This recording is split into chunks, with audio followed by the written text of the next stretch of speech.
ನಾವು ಇವತ್ತು ಬುದ್ಧಿ ಕಲಿಸಲಿಕ್ಕೆ ಮತ್ತು ಎಚ್ಚರ ಕೊಡಲಿಕ್ಕೆ ನಾವು ಇವತ್ತು ಡಿಸಿ ಕಚೇರಿಗೆ ಬಂದಿದ್ದೀವಿ. ಯಾಕಂದ್ರೆ ಇವರೊಬ್ಬರು ಡಿಸಿ ಅಂದ್ರೆ ಒಬ್ಬ ಸರ್ಕಾರದ ಒಬ್ಬ ಪ್ರತಿನಿಧಿ. ಸರ್ಕಾರಕ್ಕೆ ನಮ್ಮ ವರದಿಯನ್ನ ಸೇರಿಸಿಕೊಡ್ತಕ್ಕಂಥ ನಮ್ಮ ಡಿಸಿಗೆ ನಾವು ಒಂದು ಮನೆಯ ಎಲ್ಲರೂ ಕೂಡ ಈ ಚಳುವಳಿಯಲ್ಲಿ ಭಾಗವಹಿಸುವಂತ ಒಳ್ಳೆ ಮುಂದೆ ನಾನು ಮಾತಾಡಲಿದ್ದೇನೆ. ಯಾಕಂದ್ರೆ ಈಗ ಹಳ್ಳಿಯಲ್ಲಿ ಇರ್ತಕ್ಕಂಥ ರೈತರ ದೇಶಕ್ಕೆ ಅನ್ನ ಏನಾದರೂ ತೊಂದರೆ ಆದರೆ ಯಾರೂ ರೈತರಿಗೆ ಅನ್ನ ಕೊಡ್ತಕ್ಕಂಥ ಶಕ್ತಿ ಯಾವ ರಾಜಕಾರಣಿಗೂ ಇಲ್ಲ.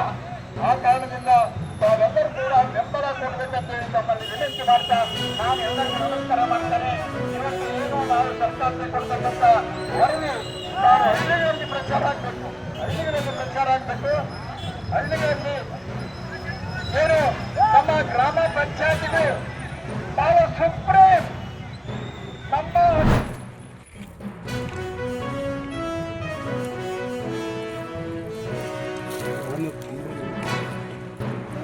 ಎಚ್ಚರಿಕೆ ಅಂತಂದರೆ ಫಸ್ಟ್ ಇದ್ರ ವಿಚಾರ ತಿಳ್ಕೋಬೇಕು. ಇದ್ರ ಕೆಪಾಸಿಟಿ ಏನಂತೇಳಿ ಅರ್ಥ ಮಾಡ್ಕೋಬೇಕು ಅಧಿಕಾರಿಗಳು.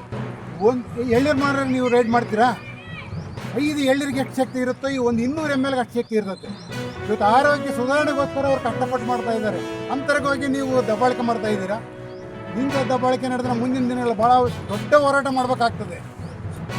ಈಗ ಒಂದು ಎಕ್ಸಾಂಪಲ್ ಹೇಳ್ಬೇಕಂದ್ರೆ ನಮ್ಮ ತಂದೆಯವರಿಗೆ ಆರೋಗ್ಯ ಚೆನ್ನಾಗಿರಲಿಲ್ಲ, ತುಂಬ ಲೋ ಬಿ ಪಿ ಇತ್ತು. ಅಂಥ ಟೈಮಲ್ಲಿ ಬೀಜ ಕೆರೆಯಲ್ಲಿ ಹಾರ್ಟ್ ಬೀಟೇ ಬರಲಿಲ್ಲ.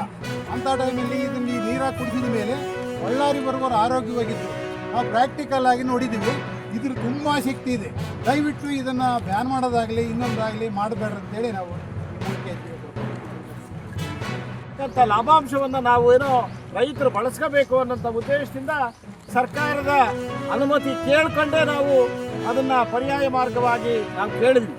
ಆದರೆ ನುಸಿ ರೋಗ ಬಂದಿದ್ದಕ್ಕೆ ಅವರು ಸರ್ಕಾರ ಮಾಡಬೇಕಾದಂಥ ಕೆಲಸ ಏನಂದರೆ ಔಷಧಿ ಸಿಂಪಡಣೆ ಮಾಡಿ ರೈತನನ್ನು ರಕ್ಷಣೆ ಮಾಡಬೇಕಾಗಿತ್ತು. ಆದರೆ ಆ ಸರ್ಕಾರ ಮಾಡೋಕ್ಕಾಗಲಿಲ್ಲ. ಇಡೀ ಪ್ರದೇಶಕ್ಕೆ ಔಷಧಿ ಸಿಂಪಡಣೆ ಮಾಡಿ ರೈತರ ತೆಂಗು ಬೆಳೆಗಾರರ ರಕ್ಷಣೆ ಮಾಡೋಕ್ಕಾಗಲಿಲ್ಲ. ಅದಕ್ಕೆ ರೈತರೇ ಪರ್ಯಾಯ ಮಾರ್ಗವಾಗಿ ನೀರಾಗಿಳಿಸಿ